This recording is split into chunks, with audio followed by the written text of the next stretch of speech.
Hyvää päivää, minä olen Tarja Honkanen, Siilijärven pastori. Tässä on mieheni herrani kirjailija Kari Honkanen.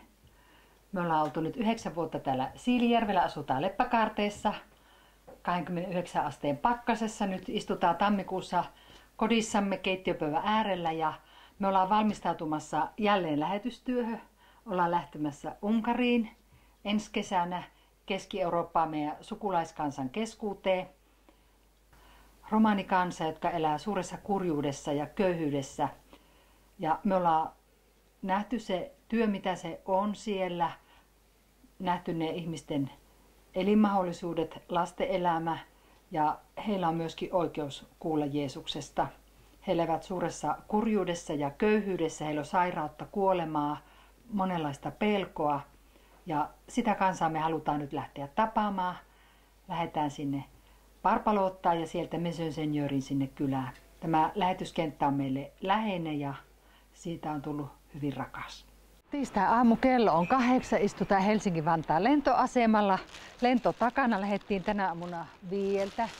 Saapui meille noutaja ja sitten kassien kanssa suunnistettiin kohti Rissalan lentoasemaa ja nyt täällä syövään sitten tätä ruisleipää, tätä omaa tekemää. Tätä ei saa mistään maailmasta, niin me ollaan opittu ottaa ruisleivät mukaan, että tänne lähdetään niin suureen maailmaan, vain kalakukko puuttuu.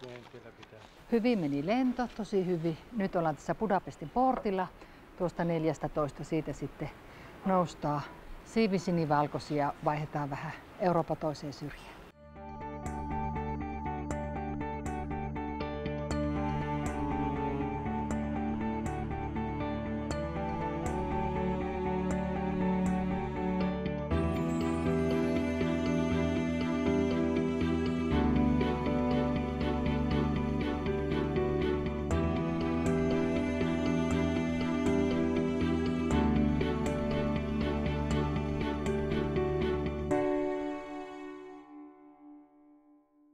Ja tervetuloa Unkariin. Juuri laskeudumme tässä Budapestin lentokentälle.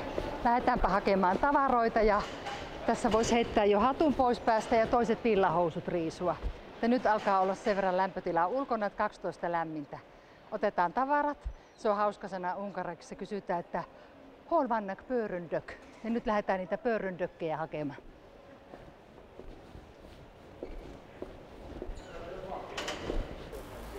Halo. Tämä on sitten veli Vallaton. Joo. Hallo Kari. Grüß dich. Schön dich zu sehen. Servus. Pussi.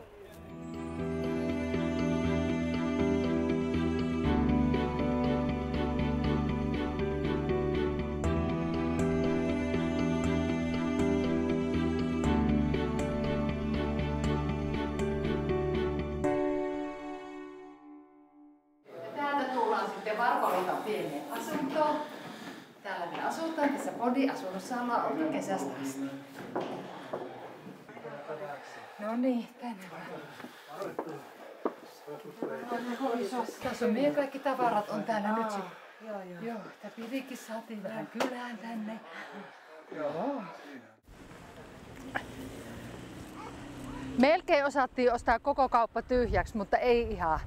Ollaan lähdössä sinne Maison Seigneurin romanikylään ja se mitä me aina halutaan heille viedä niin on elintarvikkeita, että rahaa me ei koskaan anneta, mutta ostetaan sitten ruokaa ja tällaista vähän terveellisempää, että omenat, porkkanat, kurkku, tää ehkä ei ole se mikä on heidän omalla ruokalistalla, mutta me halutaan myöskin ostaa tämmöisiä terveellisiä ruoka-aineita ja sitten yksi mihin me ollaan kiinnitetty huomiota on se, että heillä on aika kehnossa kunnossa sitten purukalusto, että hammasharjat, hammastahnat, saippua, hygieniatarvikkeita, no vessapaperia ollaan ostamassa ja sitten myöskin siellä on lapset, jotka käy koulua ja jos ei ole riittävän hyviä kouluvälineitä, niin se koulunkäynti on ihan mahdotonta. Tässä on nyt 3 perheelle suurin piirtein kuukaudeksi voisi ajatella, että riittää tätä evästä ja vähän sitten vitamiinimehuja ostettiin ja sellaista, mihin he itse eivät ehkä kiinnittäisi niin huomiota. Nämä kaikki varat on saatu sitten meidän vapaaehtoisantajilta ja uhraajilta. Seurakunnasta ihmiset haluavat antaa tähän työhön, että yhtään seurakuntauhria me tähän työhön ei ole kerätty eikä ole sillä lailla, vaan nämä on ihan ihmisten antamia, jotka sydämestään kokee, että haluavat olla mukana tässä työssä.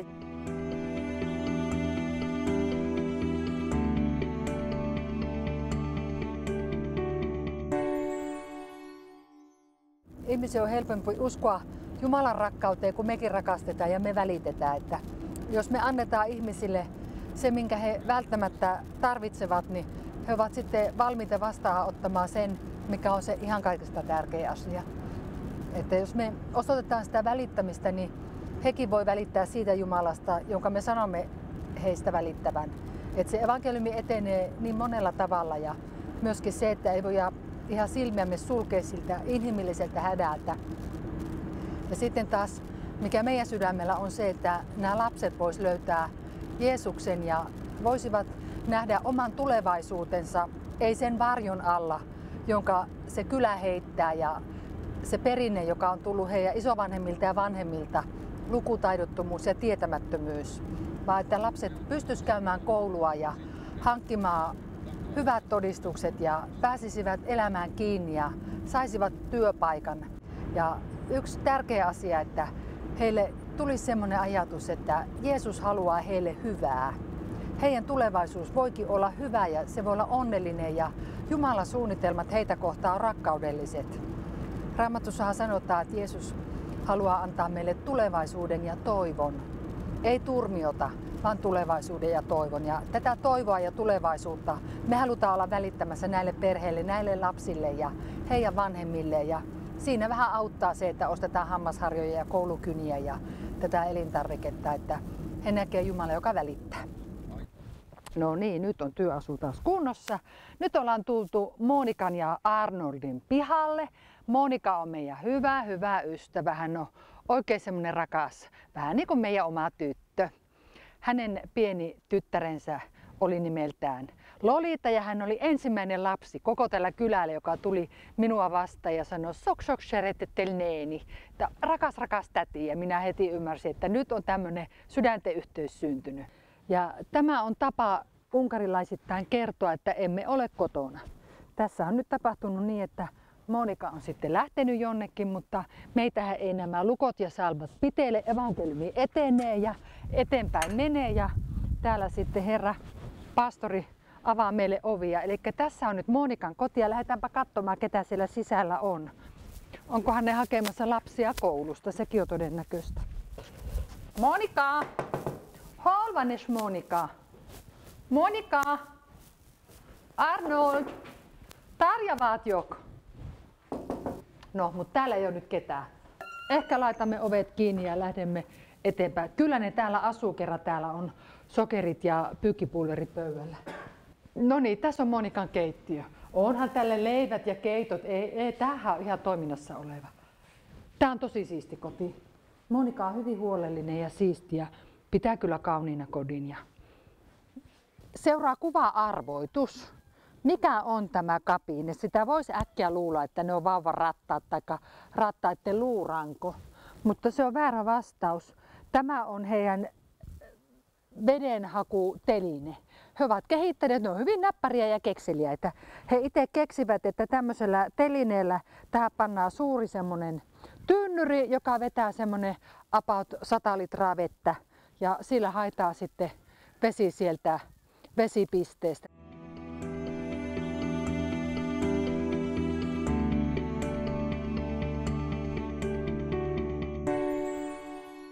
Nyt ollaan Messensenjörin hautausmaalla ja täällä on sitten entinen kyläpäällikkö, hänet on tänne haudattu, sekä se Hildan lapsi.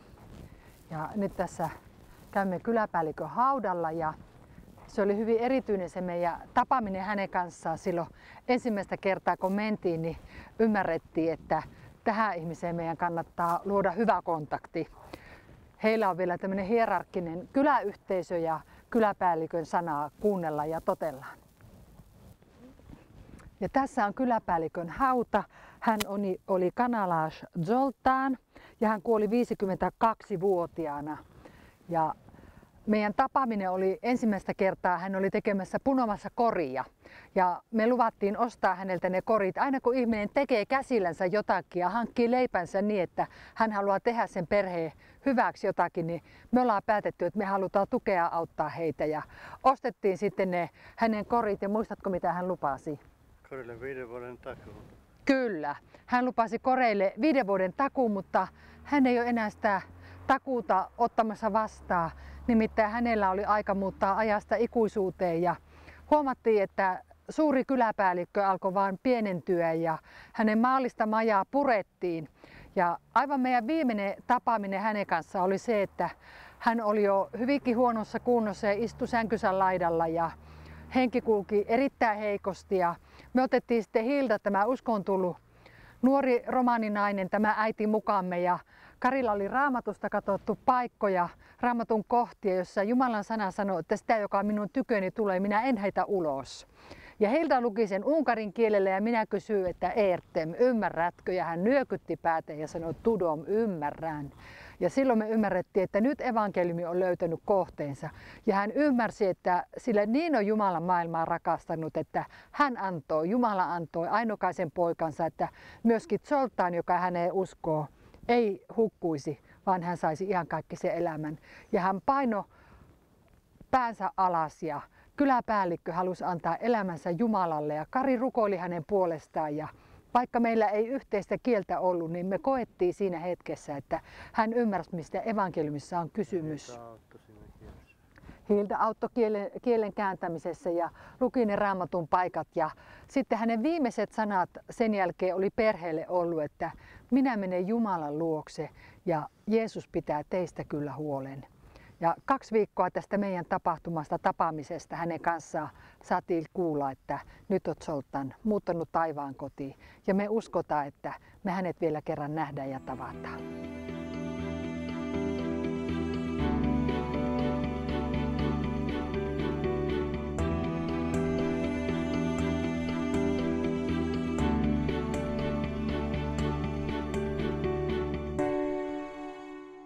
Ja sitten olemme kyläpäällikön pihalla. Lolita! Hallo siellä Lolita! Tarja vaat joku! Ja hallo Patrik! Hello, hoit vaan.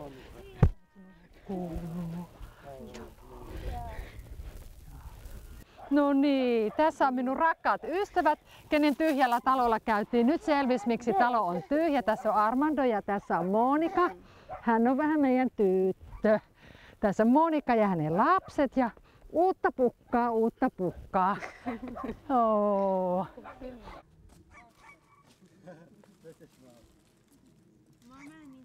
För Monika tyndi, okei? Okay? No problem. Okay. Sitten öljyä. Laitoiko sä öljyt? Das ist Elmiser, das ist tyndi. Okei, gut. Das ist Monika ihre. Joo. Mennään tästä. Okei. Oi jo.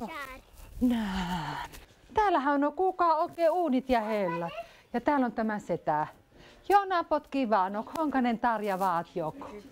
Okei. Tämä setä tavattiin jo viimeksi ja saatiin rukoilla. Hän on halvaantunut, alarajahalvaus. Saatiin rukoilla tämän setän puolesta viimeksi. Hän on tämän perheen ukki. Okei. Imatkus. Rukoillaan tässä ja siunataan tätä perhettä. Papa. Kiitos Jeesus siitä, että saamme tulla tähän kotiin ja siunaa Herra Monikaa, siunaa Herra Armandoa. Kiitos, että siunaat heidän koko perhettä.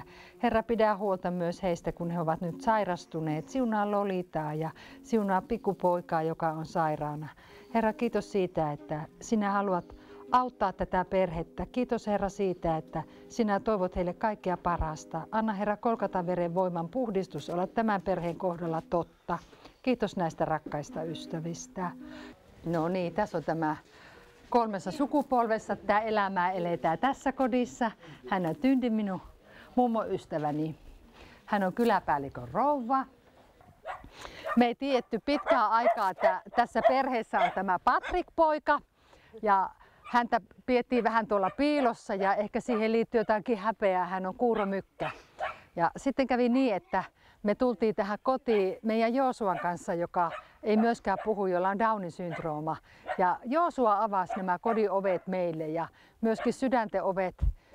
Siinä kun he huomasivat, että meidän elämässä on myöskin vaikeuksia ja koettelemuksia ja Jumala ei säästä meitä elämän kivulta ja siltä, mitä ihmisen elämään kuuluu. Ja sen jälkeen me ollaan oltu hyviä ystäviä. Joo, kavereita ollaan. Joo, siunaa Herra tätä Patrikin poikaa. Herra, käännä kasvonsa hänen puolensa ja anna Herra Patrikille sinun rauhasi. Isän, Pojan ja Pyhän Hengen nimeen. Aamen.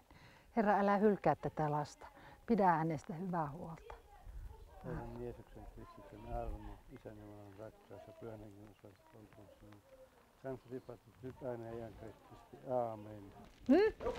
Kahviahan sitä pitää roville olla ja choklade. Okei. Okay. Kahve ja choklade. Monika, kahve ja choklade. Köszönöm sepen. Sitten on meillä näitä villasukkia. Meillä on hyvin paljon näitä villasukan kutojia Suomessa, jotka haluavat näitä sukkia antaa, niin Monikan lapsille, että vaikka ulkona on nyt tällä hetkellä 8 astetta lämmintä, niin kuitenkin nämä lattiat on siinä kunnossa ja iskussa, että kyllä täällä villasukilla tarvetta löytyy.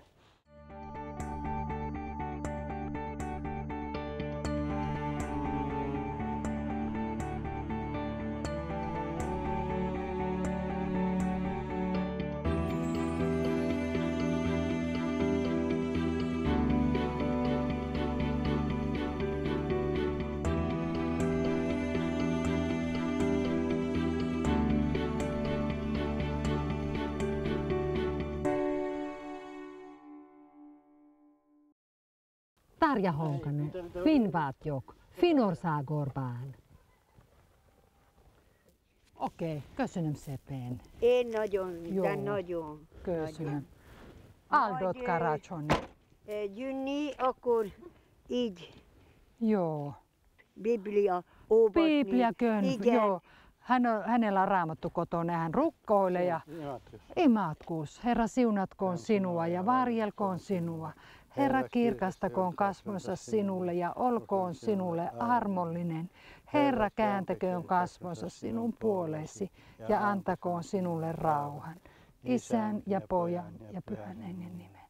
Herran Jeesuksen Kristuksen armo, Isän Jumalan rakkaus ja Pyhän Hengen osallisuus olkoon sinun kanssasi nyt, aina ja iankaikkisesti. Aamen. Aamen. Tämähän oli aivan kuin Eliaika Raamatussa, että ei lopu jauhot pakkasen eikä öljy ruukun sen, kun Jumala pitää meistä huolen. Saatiin olla öljyä ja jauhoja tällekin lapsensa menettäneelle rouvalle antamassa ja kertoa edes muutamin sanoin siitä, että meillä on Jumala, joka välittää ja rakastaa. Nämä on tämmöisiä pieniä kohtaamisia ja pieniä ihmiskohtaloita, joita me voidaan täällä olla pikkusen rohkaisemassa ja auttamassa. Että eihän tässä suurien massojen voittamisesta ole ollut alun perinkään kysymys, mutta vähän aikaa rinnalla kulkee. Mikä seurakunta ei Unkarissa heitä avosylin ota vastaan? Ei ole paikkaa, jonne heitä voitaisiin ohjata ja jonnekka heitä huolittaisiin, vaan seurakunnatkin ovat monesti aika lailla kielteisiä. Nyt ollaan Varpaloitan seurakuntaa pikkusen saatu olla tekemässä sellaista asennemuutosta, että sinne ollaan esimerkiksi Hilda monesti kutsuttu ja silloin kun me ollaan siellä, niin ollaan sanottu, että sinulla on myöskin paikka täällä seurakunnassa ja sinä voit tulla tänne ja lastesi kanssa. Ja on hoitvaat. Köszönöm szépen, jól. No niin, tässä on ensimmäinen kyläläinen, joka sanoo, että hyvin menee. Ei puutu mitään. Joo. Hän on Hilda. Tämä se ensimmäisenä tällä kylällä uskoon tullut kristitty. Okei. Super. Ja tässä on sitten rukousvastaus tässä meidän selän takana. Imatkus es uihaa. Házért, mert onnan ide. Joo. Tuossa oli se vanha talo ja sitten kun Jeesus tuli hänen elämänsä ja sydämeensä, niin hän rupesi saamaan rukousvastauksia. Ja yksi rukousvastaus on se, että Hilda sai kodin ja hänelle vuokrattiin tämä koti, että sekin oli jo iso juttu. Ja nyt hän asuu tässä uudessa kodissa 5 lapsensa kanssa. Tässä huomaa käytännössä sen asian, että kun ihminen löytää Jeesuksen ja hän saa sydämensä Jumalan rauhan, niin hänen motivaatio kodinhoitoon muuttuu. Aikaisemmin lapset on ollut hoitamattomia ja koti on ollut hoitamaton ja ei ole ollut hirveästi sitä inspiraatiota esimerkiksi siivota. Mutta tässä Hildan kodissa niin me huomataan joka kerran kun me tullaan, niin hän on nähnyt vaivaa ja siistynyt kotia ja tällä tuoksuu puhtaalle ja asiat pidetään kunnossa ja järjestyksessä ja sen saa aikaan Jumalan pyhä henki. Sinne minne evankeliumi tulee, niin siellä ihminen vaan valaistuu ja siellä saa sitten siihen elämään otetta. Ja tämä on meistä ollut kauhean ihana nähdä, että Hilda ei ole koskaan pyytänyt meiltä rahaa, ei ole koskaan pyytänyt forintteja tai euroja, vaan hän sanoi, että tuokaa meille Jeesus. Ja tämä on ollut ihana huomata ja Hilda pitää lapsistaan hyvää huolen. Hänen Ramona ja Jordana tytöt on aina hyvin hoidettuja ja heillä on puhtaat vaatteet ja he on hyvä olla tässä nätissä siistissä kodissa, jossa äiti uskoo Jeesukseen.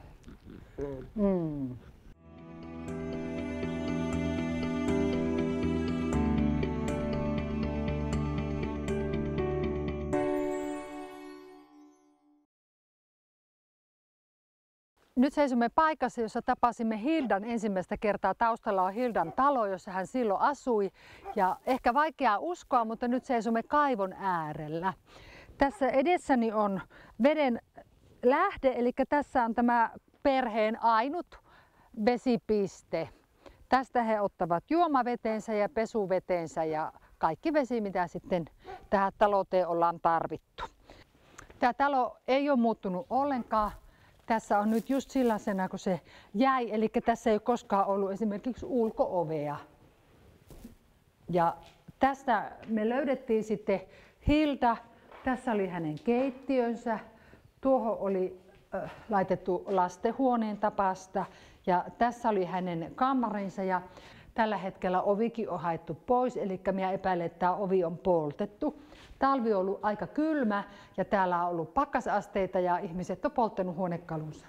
Tähän kun tultiin, niin täällä oli sitten semmoisia pöllejä, joiden päällä lapset leikkivät ja he selittivät, että tämä on Jereke Chopa, eli lastenhuone. Ja tämä oli sitten heidän lastenhuone, joka on erittäin hyvin tuuletettu. Täällä tämä sisäilma on erittäin korkealaatuista, koska ei ole kattoa. Että siinä sitten ilma vaihtuu, että samalla melkein suihkunkin saa. Tulimme tähän kylään ensimmäistä kertaa 2013 keväällä. Tapasimme tämän nuoren naisen. Hän oli silloin langan laiha, juuri lapsensa menettänyt, surullinen, masentunut, myrkystruuma. Hänellä oli 5 lasta elätettävänään tässä kodissa ja hän oli suuren menetyksen kokenut. Ja sitten lapsen hautajaisissa Hilda antoi elämän Jeesukselle ja halusi seurata Jumalaa. Ja kaikesta masennuksesta huolimatta hänen elämäänsä tuli valo.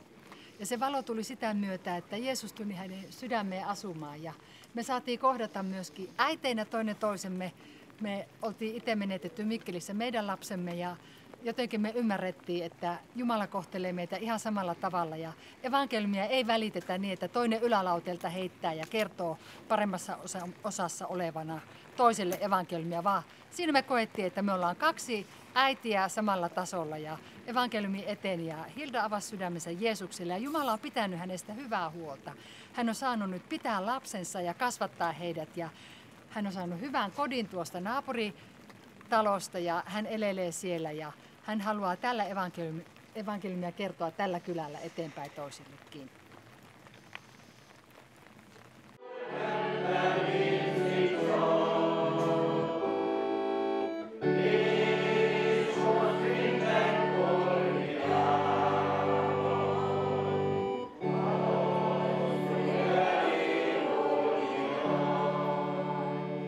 Ihana helmikuinen ilma. Olemme täällä Varpalotan seurakunnassa. Meillä on seurakunnassa Jumalan palvelus ja sinne on Hilda myös tervetullut. Adrian on tulkkina ja saamme kokea myös Jumalan lasten yhteyttä ja sitä, että kuinka me Kristuksessa olemme kaikki yhtä. Siitä huolimatta, että meillä on tämä kielimuuri ja kulttuurimuuri ja olemme eri kansaa, mutta Jeesus on verellään meidät kaikki ostanut ja siksi me haluamme kuulua yhteen ja näyttää esimerkkejä myös unkarilaisille, että me voimme pitää yhteisiä kokouksia. Közeljössz még az imákban is, amikor mi szólunk, de a lélek inspirálhatja a mi gondolatainkat, a mi imáinkat, és legfőképpen közeljössz hozzánk.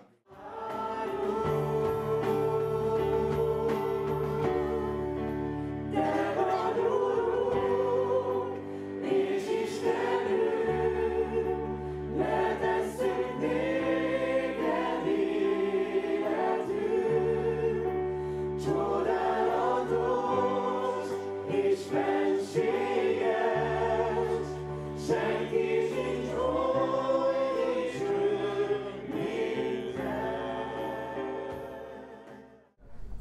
Helsinki-Vantaan lentoasemalta lähdettiin viikko sitten ja nyt on juuri viikko kulunut ja matka on takana. Paljon muistoja, paljon asioita on mielessä ja sydämessä.